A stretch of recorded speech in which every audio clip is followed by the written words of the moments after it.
Hello everybody, welcome to KeySmash Studios. My name is Dandy and today we're doing another modded Minecraft tutorial. And today's tutorial is going to be about how to set up a spawner. Let's get into it.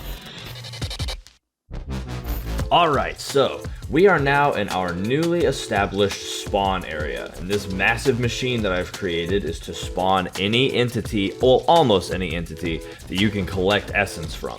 So I'm going to show you how to set this up today. Now please bear in mind, this isn't going over how to build any of these machines. I'm just going to explain the components you need and how they work. If you want me to go over how you can build them and create all of the assets that you're going to need to make this machine run, such as the matter beamers or the power supplies, please let us know and we can do that later. But let's get right into it. So what this is a spawner, and this spawner is from RFTools Utility.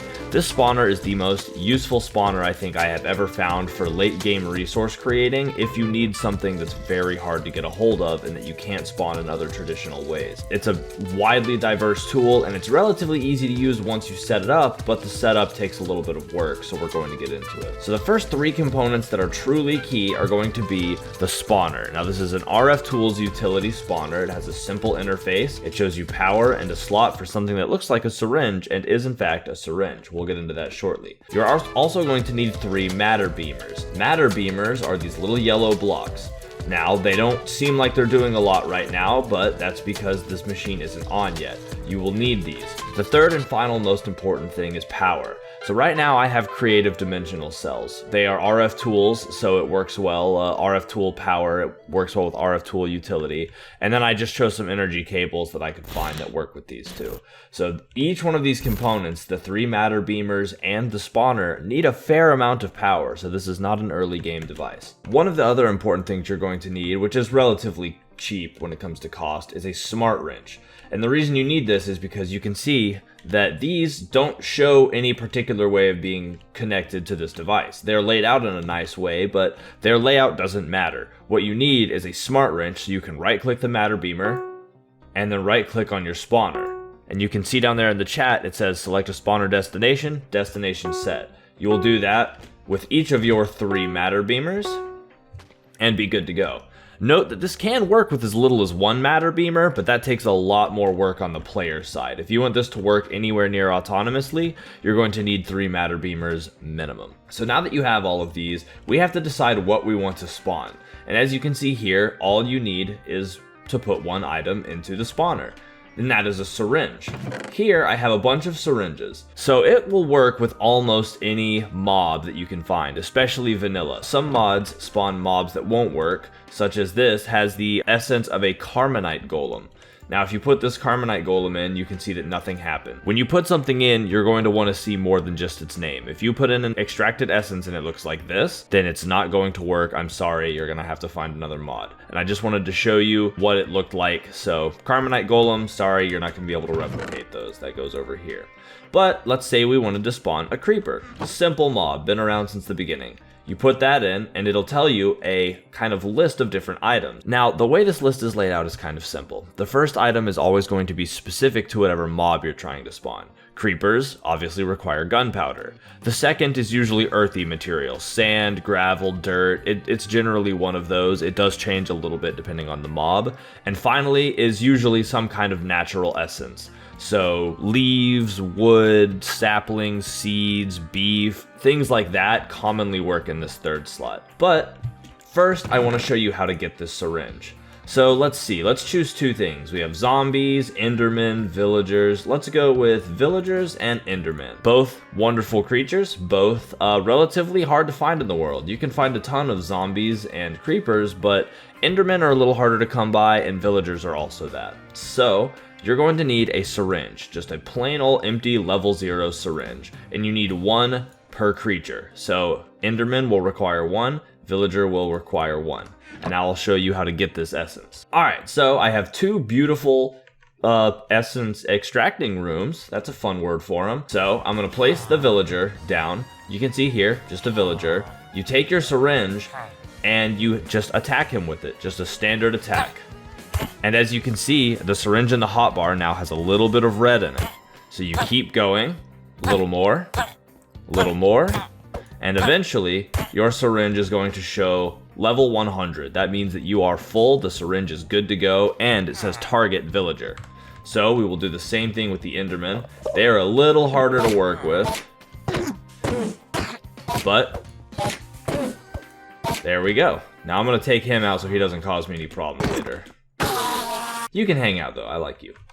So now we have 2 completely full syringes. 1 target villager, 1 target Enderman. Now I'm going to show you how to spawn things. So you're going to do as I told you earlier. You're going to come up here, right click into the UI of the spawner, and choose your syringe. So we'll start with villagers. So villagers require books. That is their special resource.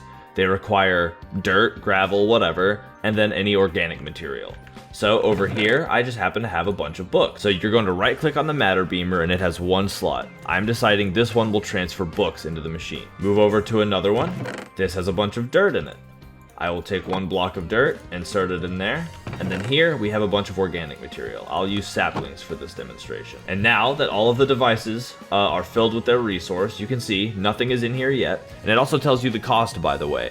So it takes 0.1 book per villager, 5 blocks of this, and 30 organic blocks. Organic is most commonly the expensive thing, but this top one here can be special resources that are harder to get, so the cost varies from unit to unit. But now, all you're going to do is flip each of the switches in your powered matter beamers, now that they have their resources, and you're going to see a beam activate. You can see now that it is filling up the machine with the resource required. So now that all of our things are on, you can see it slowly filling up with the resources. Again, it's going to take longest for the kind of organic resources to funnel in, because they always require more organic than the others. Not all the time, there can be exceptions, but for the most part, that's where it goes. And now, so long as you have the power and the resources, you can see things are being sucked out slowly. Eventually, your spawner is going to kick out a unit. So we're going to wait here and watch this unit spawn. It's one of those long and grueling processes. 45 seconds of unabated standing still and fucking tugging on your fucking... Alright, there we go. You can see a villager just spawned in.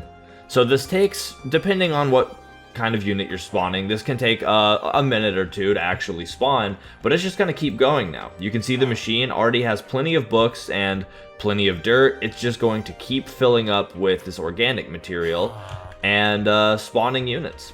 So we'll show you how to do Enderman now, just to prove that it can do anything. So a lot of the resources are already out. I'm going to turn these machines off. And this does have other stuff in it, but once you take out the syringe, it resets the pallet. So if you have material in there you don't want to waste, you might want to round it off and spawn one last thing. Because once you take the syringe out, as you saw, everything is reset to 0. So now we'll put the Enderman in there. The Enderman requires a bunch of organic material, which we're going to go ahead and turn on while I explain this, just for the sake of... time.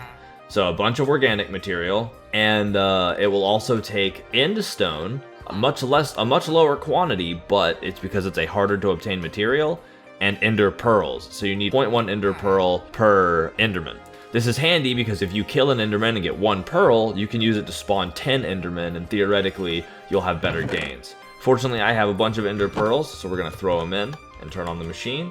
And I went and collected some end stone earlier, so we are going to, again, throw it into the machine, flip the switch. And look at that! An Enderman just spawned. And this will work until you run out of the resources you need. This is a super handy tool because, again, all you need to make are the relatively cheap syringes and find the mob you're looking for. Boy, is he angry. Either way, this is an overview of what my machine looks like. Now, there is no rigid setup for this. You can set this machine up however you want. You can have all 3 matter beamers on the same side. You can only use 1 matter beamer and rotate the material out. So you could put in organic material, fill it up, and then the specific material and the earthy material. It doesn't really matter how you do this, so long as you have at least the powered spawner and at least 1 powered matter beamer connected to the spawner. If you can get those resources and the syringe into the machine, you're going to have the working spawner every time. And there's so many ways you can offset this. I at one point had it spawning farm animals, and they would fall and go over my blood magic pit. So anytime I needed more blood, they were already sitting directly over the pit, and I could offer them as sacrifices. There's just so many ways you can utilize this. And I hope this helps. Thank y'all guys so much for coming out today. We had fun teaching y'all how to use the RFTools Spawner and showing y'all how the whole setup works. If you'd like to see more about that setup or how to build some of the components, please let us know and we'd be happy to do it for you. Either way, thank y'all again for being here. Drop a subscription if you haven't already to join the KeySmash family, and we'll see y'all in the next video. Bye!